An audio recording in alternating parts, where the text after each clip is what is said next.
I said earlier today that today was the 23rd. It's actually the 24th, I find out. Today is the 24th of August. It's a Monday. I was right on that. But I was wrong about the date, and I didn't want to look it up because I would have had to get up where I was sitting outside, and the dog was out there, and the dog doesn't like to be left alone. It would have been so complicated to find out the date that I figured, if I'm wrong, I'm wrong. So I was wrong. Anyway, what I'm thinking about now is, and it's now about 10 minutes after 2 p.m. on the 24th of August, 2026, and I'm thinking, have I ever had any kind of experience that I could say was symbolic of the experience of what we think might be happening to us after we pass away? We achieve salvation, possibly, right? Well, I searched my mind, and the only experience like that I've ever had was when I was either 5 or 6 years old. I'm not sure which. And I had been enrolled. I'm using this language now. At the time, I had no such concept of being enrolled. I'm using this language now. As a 5 or 6 year old, I was in a religion class where my Aunt Rosemary was the teacher.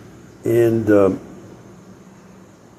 religion class was held in an old house, like a Victorian house, in a shady area where there were lots of trees all around the house, and the house was like a mansion to me as a little child. And as I think back, I'm thinking Victorian house. Anyway, as I was entering that house for the first time with Aunt Rosemary, we were walking through this room that was like a kind of greenhouse room in the house. It was a room with many, many windows all across one side of the room, like a greenhouse might have. And the windows were shut.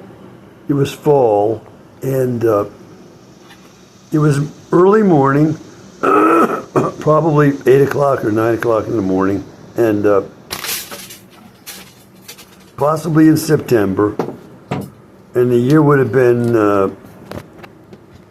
probably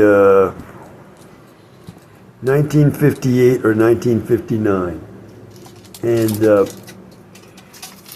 as we were walking through this room, the children in the room, there were lots of children, lots, how many? If I count them up now, I don't know, 10 or so kids in the room. It was kind of like a narrow room, like it was some kind of greenhouse room. And we're passing through there, and the light was streaming through those windows, like you might see a photographer would want to capture to have a symbol of what beams of light coming from heaven might look like. They looked like that. They were that ethereal and magical and mystical. Light was coming in like that through that room. And those kids were singing, but their voices sounded like angelic voices to me as I was walking through that room. I remember that to this day. It was amazing. Now, I went to the classroom where my Aunt Rosemary was teacher, and as she was teaching along, she would ask the class questions. And how many kids were in the class? I don't think there was more than 3, 4, 5, or 6 kids in that class. They were little kids like me, and Aunt Rosemary was a teacher, and I did answer one question. She asked one question or another, and I tried to answer, but there was that. Now, here's the experience, which is the only experience I've had in my life where I could say the experience was symbolic of salvation. at the end of life, okay? I was suddenly put, like a week or two later, not in Aunt Rosemary's class, but a class somewhere else. And the setting was, for religion class, the setting was a school. So I was in a classroom for the first time ever, and I saw the students' desks all in lines, perfectly aligned from the front of the room to the back. And there were quite a lot of desks in that room. I'd say there was desks for at least 30 students in that room. For kids, right?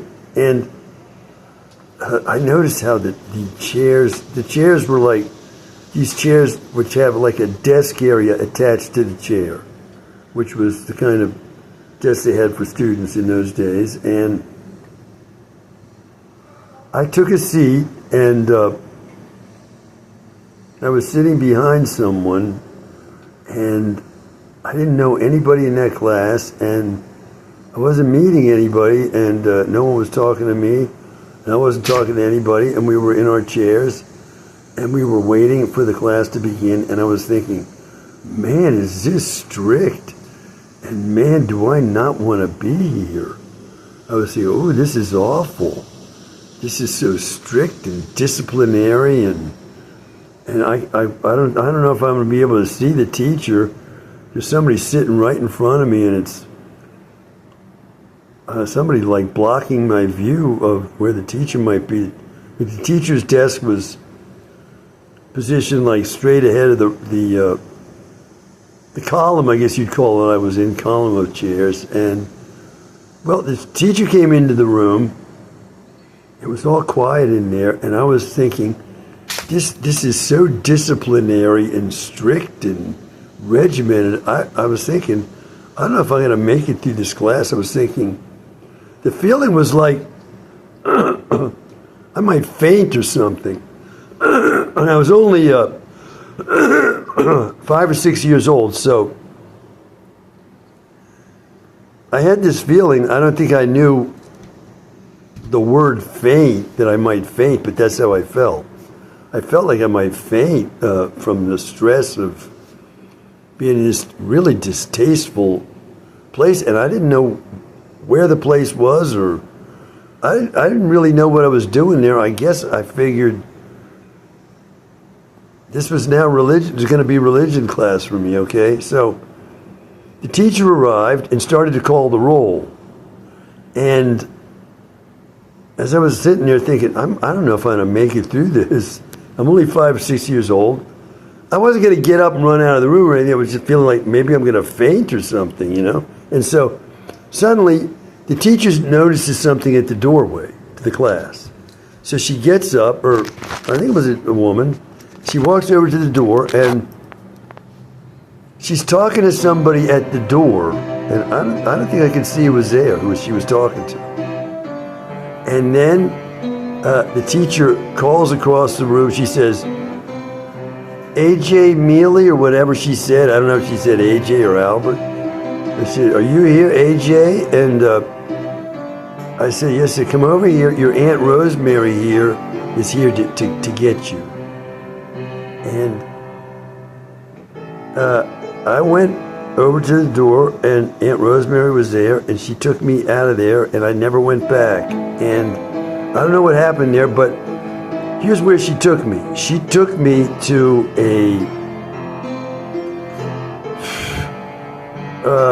an event, some kind of big event.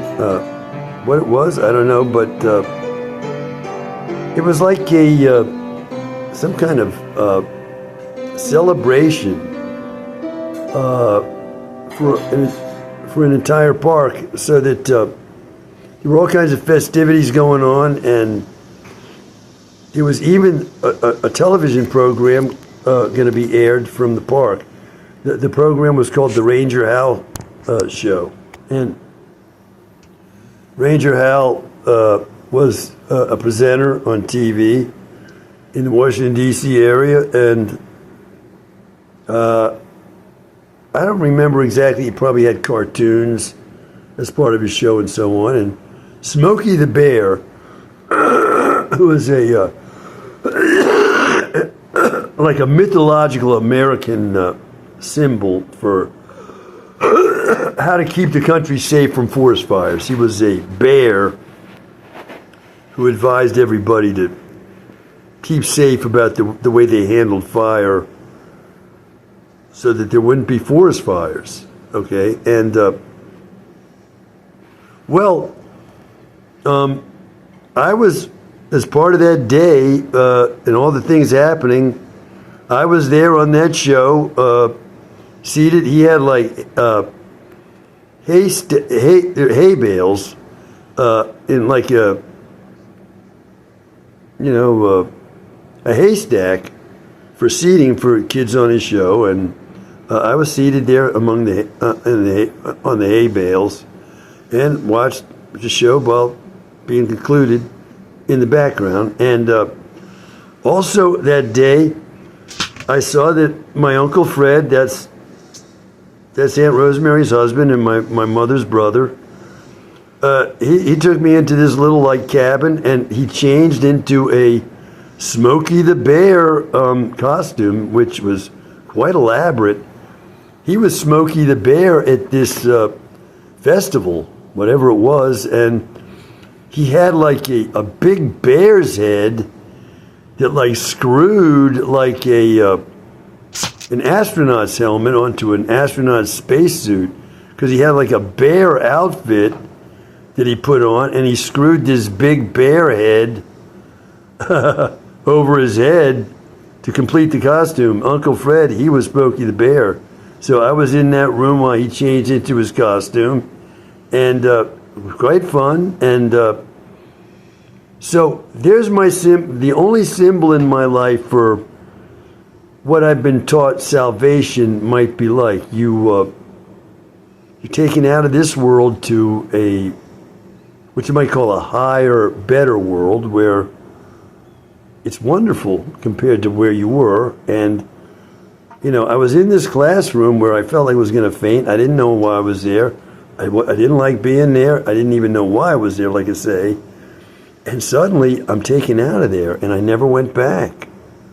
And I went to this wonderful festival where I had all this fun that day with my Aunt Rosemary and Uncle Fred. These are the two most beloved relatives in my